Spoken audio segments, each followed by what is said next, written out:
안녕하세요. 박종훈의 경제한방입니다. 이 최근 들어서 이스라엘 하마스 분쟁이 점점 더 격화되면서 지상전 돌입을 진짜 아주 눈앞에 두고 있는 그런 상황인데 과연 앞으로 어떤 식으로 전개될지 김종대 연세대 통일연구원 개건 교수님을 모시고 함께 얘기를 나눠보겠습니다. 안녕하세요. 네, 안녕하세요.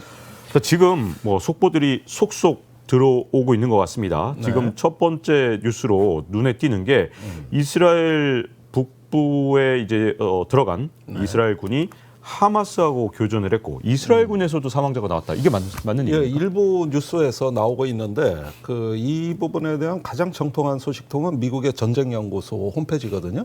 거기서 매일매일 그 전쟁 상황이 업그레이드 되는데 방금 그 뉴스가 업그레이드 되면서 독립적인 소스는 확인을 못했지만 일부 언론에 현지에서 보도가 되고 있다. 내용은 뭐냐면은 그 가자시티를 북쪽에서 압박을 하고 있습니다. 아시다시피 가자시티는 가자지구의 북쪽 인근에 있는 중심지인데 요거를 이제 두 갈래 그 북부 해안을 타고 들어오는 경로 또 검문소를 돌파해서 육지로 들어오는 걸로 해서 양쪽에서 지금 이스라엘군이 남하하고 있어요. 그런데 지금까지 그 공병 기갑 전력을 앞세워가지고 통로 개척을 하려고 지난 주말부터 들어왔는데 대략 27일부터입니다. 그런데 이렇게 들어오는 이스라엘군에 하마스가 반격을 시작했다. 그래서 대전차 로켓포, 그다음에 사격, 이런 거 박격포 이렇게 해가지고 이스라엘도 몇 명이 지금 사망하고 부상자가 발생한 것으로 이 얘기가 처음 나왔습니다. 이렇게 보면 이제 지상전에서 본격적인 교전이 처음 시작된 거라고 봐야죠. 그리고 이 지금 하마스에서 현재 노리고 있는 것들이 이스라엘의 원자로를 노리는 공격도 있었다. 뭐 이런 얘기도 있고 주요 산업시설 얘기도 있는데 어떻게 보십니까? 그러니까 그거는 28일자 업데이트에 나왔는데 27일경에 그 이스라엘 남부의 디모스라는 그 소도시가 있어요. 그 인근에 이스라엘 원자로 제일 큰 게 있거든요. 거기에 그 하마스가 쏜 로켓탄이 거기에 낙탄이 됐다. 이래가지고 무언가 피해는 없는 것으로 예전부터 이게 방호 시설이 다 돼 있기 때문에 큰 피해는 없는 것으로 돼 있습니다만은 드디어 그 뭔가 중요한 표적, 이걸 군사용어로 가치 표적이라 그럽니다. 네. 굉장히 가치가 높은 표적. 이런 어떤 중심에 대한 어떤 그 하마스가 경고를 날린 것이 아닌가.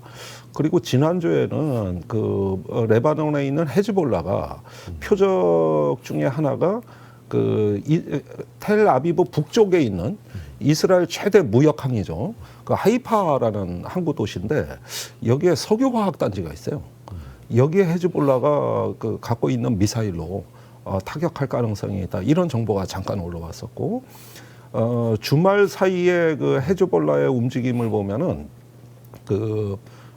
이제 그 지속적인 간헐적인 로켓 공격이 계속되고 있는 가운데 이스라엘이 반격 공습을 해가지고 헤즈볼라의 주요 진지를 타격했고 서한 지구가 좀 수상합니다.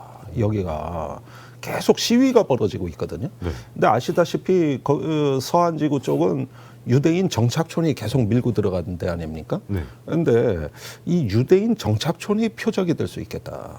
그 서한 지구에 있는 지하드 조직이 그 정착촌을 민간인을 상대로 해가지고 어떤 그 공격할 수도 있다는 이런 관측이 나오고 있는 걸 봤을 때 지금 지상전의 전개 여하에 따라서는 제가 지금까지 쭉 말씀드린 이런 부분에 대한 이런 어떤 그 핵심 표적들에 대해서 언제든 무장단체들의 공격이 시작될 수도 있다는 경고가 나오고 있다는 거죠. 네. 이 말씀하신 핵심 표적 중에서 정말 약간 깜짝 놀랄 만한 게 원전 타격. 네. 이 두 가지가 궁금한데요. 원전을 방어한다고 해서 지금 로켓을 막 수백 수천 발 한꺼번에 쐈을 때도 이 방어 시스템이 충분히 막아낼 수 있는 것인지 예. 원전을 계속해서 지속적으로 노릴 가능성이 있는 것인지가 궁금해지는데요. 그래서 그 부분은 아직까지 뭐 큰 의제는 아닙니다. 이제 첫 발이 떨어진 것에 불과하니까요. 그러나 우리가 가능성을 봤을 때는 지금 하마스는 다량의 로켓을 쏠 수 있는 상황은 아닙니다. 이미 시가전이 중심 어떤 의제가 돼버린 것이지 이렇게 마음 놓고 제지도 없이 로켓포를 뭐 수천 발을 쏠 수 있는 상황은 아니다. 이런 것은 일단 감안을 해야 되겠고 그 다음에 2010년 이전부터 이 원자로가 표적이 될 수 있다는 경고가 있었기 때문에 수없이 많은 대책이 수립돼 있습니다. 뭐 아이언돔이 배치가 돼 있다든가 또는 자체 콘크리트 두꺼운 그 방화벽을 설치했다든가 이렇게 되면 로켓포라는 게 이게 아파트 벽도 못 뚫거든요, 사실은. 멀리 나간다는 게 위협적이고 그게 그 도로에 떨어졌을 때 위험한 거지 건물 안에 있으면은 하마스의 로켓포 정도는 그렇게 위력적이지 않습니다. 그래서 뭐 크게 걱정할 단계는 아니지만 그러나 경고는 이미 나온 거죠. 이제 어디든 표적이 될 수 있다는 경고는 나온 겁니다. 네, 좀 이 미국의 태도가 참 궁금한데요. 네. 어떤 때는 발언이 굉장히 지상전 개입을 좀 말리는 듯한 발언을 했다가 그렇습니다. 예. 또 행동으로는 또 미리 선제 타격해서 이란이 이제 개입하지 못하도록 곳곳에 또 선제 타격도 하고 도대체 미국은 어떤 태도를 갖고 있다 이렇게 봐야 될까요? 그런데 말이죠. 지금 여러 가지 정치 외교 그 성명전이 있습니다만은 소규모지만 미국도 참전한 부분은 있어요. 그 시리아에서 알하삼 미군 기지가 드론 공격을 받았거든요. 이건 지난주에 뉴스로 많이 나왔는데 국내 언론에 아직 소개되지 않은 거는 미국이 보복 공습을 했답니다.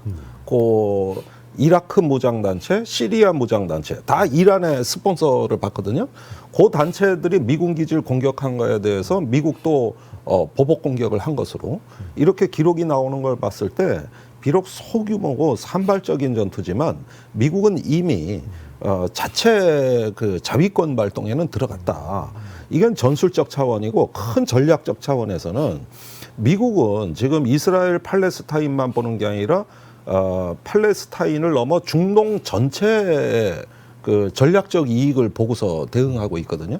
그러니까 이스라엘에 끌려가는 측면도 있지만은 이게 자칫 중동 전체에서 미국이 이제 그 확전에 연루된다든지 또는 이란의 공격을 유발한다든지 이렇게 돼서 중동 전체를 흔들어 놓는 걸 긋고 막으려는 입장이기 때문에 네타냐후한테 끊임없이 그 대규모 지상전에 대해서 신중할 걸 주문해 왔고 네. 일부는 이스라엘이 설득된 측면도 있습니다.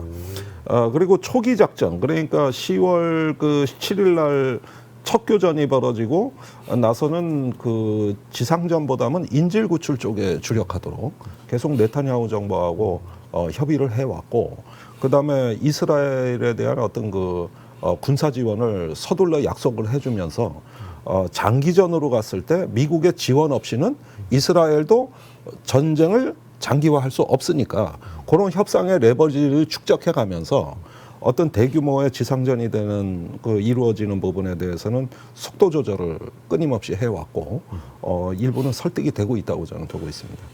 이번에 이스라엘에서 이걸 두 번째 단계라고 말을 했단 말이죠. 이걸 그렇습니다. 어떻게 보는 겁니까? 그럼 두 번째 단계라는 게. 그러니까 두 번째 단계는 이제 지상작전 단계인데 지상작전의 초기 단계. 그러니까 이거는 통로 개척하는 단계예요. 그러니까 우리가 그 군대 갔다 오신 분들 아시지만은 군대에 전투 공병이라고 있어요. 공병이 이게 전투병과라는 거예요. 전쟁이 나면 공병이 제일 많이 사망한다는 거예요. 아 그래요? 왜 그러냐면 통로 개척을 해야 되니까.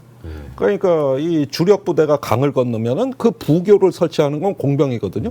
그러니까 주력 부대가 오기 전에 더 위험을 감수해야 되고 또 장애물을 제거한다든지 도로를 개척한다든지 이걸 주로 공병이 하는데 요 며칠 이스라엘의 작전을 보면 기갑 부대와 공병 부대가 같이 가서 뭐 각종 철망을 제거하고 저기 흙더미를 치우고 해가지고 불도저가 공사를 하고 있어요. 그건 진경로 구축입니다. 그래서 지금 단계는 대규모 지상전의 전초다. 그러니까 지금 이런 게 바로 어떤 그 기동성을 확보하기 위한 초기의 준비 단계라고 봐야 되겠습니다. 이게 2단계의 초기고요. 3단계는 새로운 팔레스타인 정권 수립이죠. 그게 이제 새로운 안보 체제라고 얘기하는 법과 질서. 이건 군사를 넘어 정치적인 단계. 이게 3단계가 되는 거죠. 네. 근데 이제 참 궁금한 게 이스라엘 의회 강경파들 쪽에서는 가자지구 안쪽에 현재 장벽에서 완충 구역을 더 설정을 해서 가자지구를 더 좁히고 괴멸시킨다. 이런 작전도 얘기를 하더라고요. 아니 그게 이스라엘 의회에서 지금 아주 격론이 붙은 겁니다. 새 안보 체제라는 게 그럼 뭘 얘기하는 거냐? 그러니까 지금은 하나의 장벽으로 세워진 걸로는 부족하고 추가적인 장벽 설치를 가자지구 안쪽에 설치한다. 거기에 지뢰지대를 만든다. 이렇게 해서 마치 한반도 모델 우리 DMZ 그 비무장지대가 있잖아요. 이걸 오히려 닮아가는 거거든요. 근데 초기에 그 가자지구 안쪽이라고는 말을 안 했어요. 막연하게 추가 완충지대가 필요하다고 얘기를 했지 네타냐후 총리가 이걸 가자지구 안쪽이라고 얘기한 적은 없어요. 그런데 이스라엘의 강경파 정치인들이 들고 나온 겁니다. 밖으로는 한 뼘도 못 나온다. 안쪽으로 밀고 들어가라. 그래서 접근 금지 구역을 만들어라 그러는 건데 그러면은 짧게 잡아도 500m, 길게는 1000m 폭의 그 완충 벨트가 생겨야 되는 건데 그럼 그러지 않아도 좁아 터진 이 가자지구가 훨씬 더 줄어드는 거거든요. 이렇게 되면 사실상 그 가자지구를 이제 난민화하고 일단 비인간화하는 이런 어떤 그 강압적인 정책입니다. 그래서 이게 과연 되겠느냐. 그래서 어디를 완충지대로 할 것인가는 아직은 결정된 바가 없습니다. 네. 이제 어쨌든 지상전에 들어가면 시가전으로 갈 수도 있는 상황인 것 같은데 저 네. 진짜 궁금한 것 중에 하나가 시가전 전술이 어디까지 간지가 궁금하거든요. 예를 들어서 이게 이스라엘군이 정말 뭐 건물마다 다 확인하러 들어가면 부비 트랩이 있다는 얘기도 있고 그리고 이걸 원격에서 멀리서 때리면 이스라엘이 팔레스타인 민간인들을 많이 숨기게 해서 또 국제적 비난을 받을 수도 있고 그러다 보니까 뭐 스펀지 폭탄이란 뭐 또 신무기가 나왔다는 얘기도 있고 여러 가지 전술로 볼 때 앞으로 시가전이 어떤 식으로 전개가 될까요? 자, 이게 굉장히 예측이 어려운데 이 시가전은 어떤 압도적인 첨단 무기를 가진 우위에 서 있는 군대의 강점을 다 사라지게 하는 게 시가전이에요. 대표적으로 2006년에 그 미국이 이라크에서 이슬람국과 그 소탕 작전을 할 때 모수를 점령했거든요. 9개월 걸렸습니다. 세계 최강 미국. 예, 9개월 걸렸고 그때 저기 인도적인 어떤 참사를 우려해가지고 또 저 민간인 대피까지 허용을 해줬거든요. 그러면서 점령을 해야 하다 보니까 자그마치 9개월이 걸렸다. 완전 포위하고도 이렇게 걸렸고 또 시리아에서도 유사한 작전을 할 때 짧게 아무리 짧아도 6개월 이상 시간이 소요가 됐습니다. 작년에 우크라이나 전쟁 때도 러시아군이 키이우에 못 들어오잖아요. 중간 통로에서 교착 상태가 되면 거기서 교착이 되지 이게 키이우에 들어와서 시가전을 하느냐 못 하거든요. 이게 시가전이라는 게 말처럼 쉬운 거지 정말 어려운 작전이에요. 그런데 이 가자시티 경우에는 어떠냐 하면은 하마스의 모든 어떤 무력이 민간 인프라를 기반으로 해서 다 분산돼 있습니다. 예컨대 병원, 학교 뭐 이렇게 돼 이제 따로 군부대가 없어요. 모든 민간 시설이 다 군사용으로 운영이 되고 상업용 드론을 제대로 활용했다는 거예요. 네. 전쟁 초기에. 근데 이 부분은 그 저기 우크라이나 전쟁을 보고 연구를 한 흔적이 보입니다. 그 우크라이나 전쟁 때 민간 무인기 드론 동호회가 그 상업용 드론으로 러시아 군대를 괴롭히지 않습니까? 근데 이번에 양상이 보면은 거의 똑같아요. 그 무인기에 카메라와 슈루탄을 달아가지고 그 장벽에 있는 주요 통신 기지라든가 센서를 갖다가 체계적으로 파괴하고 하마스가 기습을 하지 않습니까? 그래서 이런 정도의 전술은 이거는 독창적이기도 하지만은 우크라이나전을 보고서 교훈을 얻은 게 아닌가 추정이 되고 반면에 이번에 그 가자시티에 진입하려는 이스라엘군도 아마도 이번에 그 새로운 신형 드론을 선보일 것 같아요. 스파크 드론이라고 있는데 이게 이제 정밀 네트워크 그러니까 관측을 하고 그 포병 부대나 전투 부대하고 실시간 데이터를 공유한다든지 이런 어떤 전술을 새롭게 선보일 거다. 그래서 이게 아마도 우리가 우크라이나 전쟁을 보면은 드론의 혁명이라고 얘기하는데 그와 비슷한 형태의 전술이 있을 것으로 예상이 됩니다. 그렇게 해서 은신처를 찾아내가지고 누가 먼저 보고 먼저 타격하느냐. 이건데 사실 하마스라는 그 존재는 형체가 없어. 형체가 없어가지고 아무리 이게 들여다봐도 이게 보통 난관이 아닙니다. 그래서 지금 이스라엘 국방장관조차도 길게는 1년까지 갈 수 있다. 그러니까 이거는 모술에서 미군이 다 겪은 그 과정을 답습하는 건데 이 과정은 마치 지상전보다는 땅굴이 있고 막 지하까지 내려가고 이러다 보면은 지상전이라기보다는 수중전에 가깝다. 오. 예. 수중에선 전파도 없고 네. 안 보이고 탐지도 안 되고 오히려 그래서 그 지상전을 해군에서는 자유공간 전투라 그럽니다. 네. 반면에 수중은 그조차도 다 차단되거든요. 네. 그래서 오히려 수중전에 가깝다고 할 정도로 21세기 그 전쟁에서 가장 어려운 전투를 앞두고 있다고 해도 과언이 아니겠습니다. 근데 이건 어떨까요? 이 미국 같은 나라는 어쨌든 패권 국가고 소프트 파워를 유지해야 되니까 모술에 들어갈 때도 그래도 네. 인권을 생각하고 또 대피할 시간도 충분히 줘야 되고 이런 게 있었지만 이스라엘은 예. 뭐 전쟁을 할 때 좀 인정사정 없이 좀 전쟁을 좀 해왔던 예. 그런 측면이 있기 때문에 미국처럼 이렇게 뭐 좀 인권이나 좀 봐주면서 뭐 전쟁을 하거나 이런 게 없이 좀 예. 거침없이 밀어붙이는 경향이 있을 것이다. 근데 그때는 미국이 아마 영향력을 발휘할 겁니다. 이게 장기전으로 시가전이 되면은 아무리 이스라엘이라도 미국으로부터 후속 군수 지원을 받지 않으면 도저히 지속을 할 수 없는 전쟁이거든요. 예컨대 헬파이어 같은 그 탄약이 많이 소모될 걸로 예상이 됩니다. 이건 우크라이나는 전쟁이 넓기 때문에 좀 중거리 이렇게 타격 무기가 굉장히 핵심 무기예요. 예컨대 하이마스가 70km 나가잖아요. 또 이번에 미국이 새로 우크라이나에 공급하는 에이타킴스 미사일은 300km 나가거든요. 근데 이런 게 이스라엘은 필요가 없어요. 그렇게 200km, 300km 나가는 거 어디다 써먹습니까? 세종시만한 전투 지역 안에서. 여기에는 그 드론에서 발사하는 헬파이어. 그런 게 이제 그 주로 대전차탄으로도 많이 쓰이는데 이런 건 단거리가 되는데 이런 게 다량으로 소비될 가능성이 높고 그다음에 헤즈볼라가 그 북부 레바논에서 공격할 때를 대비해서는 155mm 포탄 같은 거 이런 게 소모될 가능성이 굉장히 많습니다. 그래서 미국의 후속 군수 지원이 반드시 기여하기 때문에 지금 그 미국이 어느 정도 영향력을 행사할 수 있다. 그래서 실제로 90년 걸프 전쟁 때 사담 후세인이 스커드 미사일을 이스라엘에 무지한히 많이 발사했죠. 네.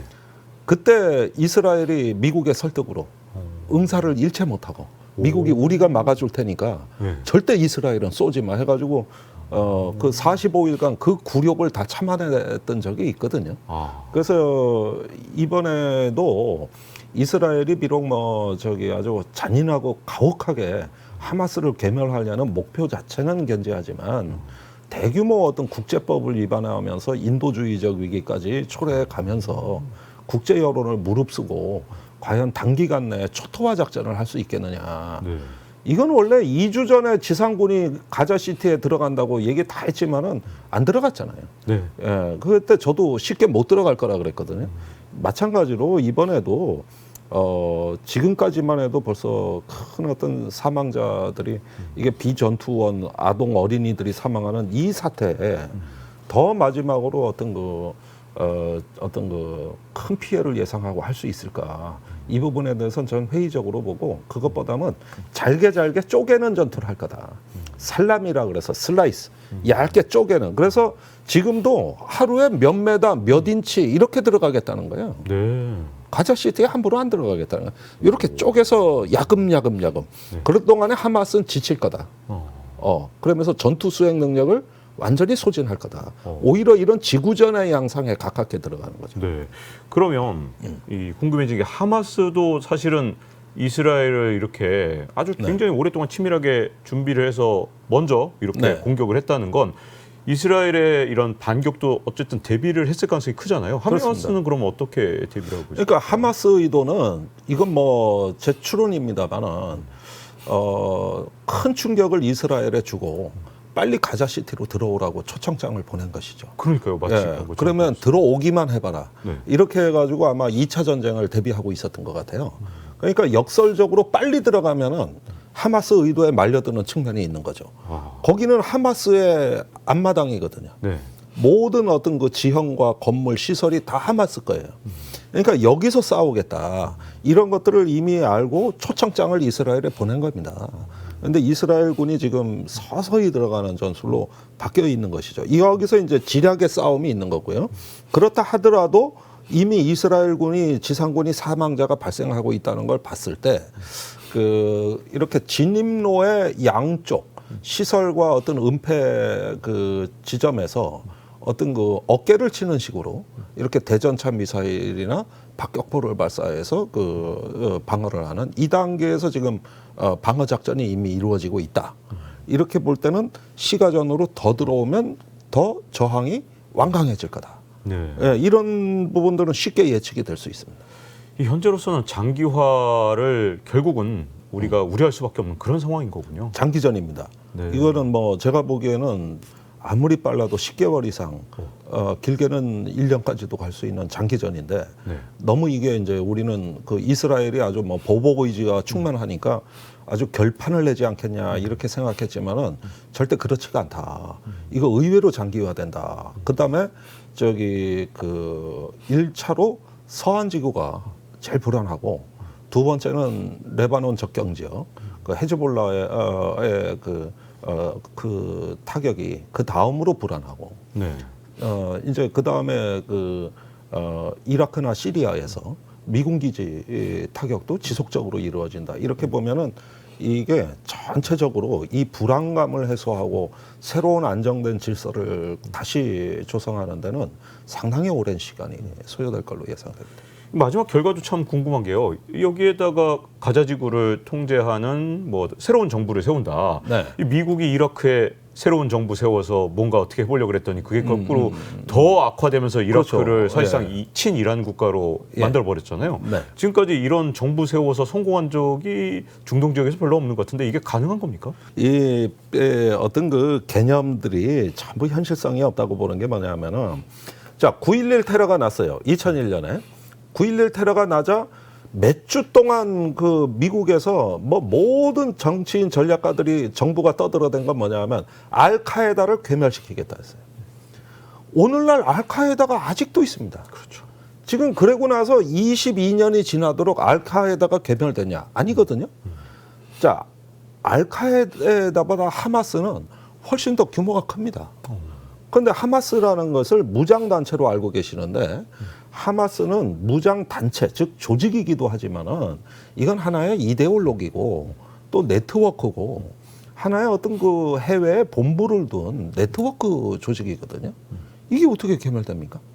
그러니까 이런 부분들이 하나의 어떤 무력으로 강압으로 해가지고 일단 위축을 시키거나 굴복을 시킬 수는 있겠으나 괴멸이 가능하냐 이거예요.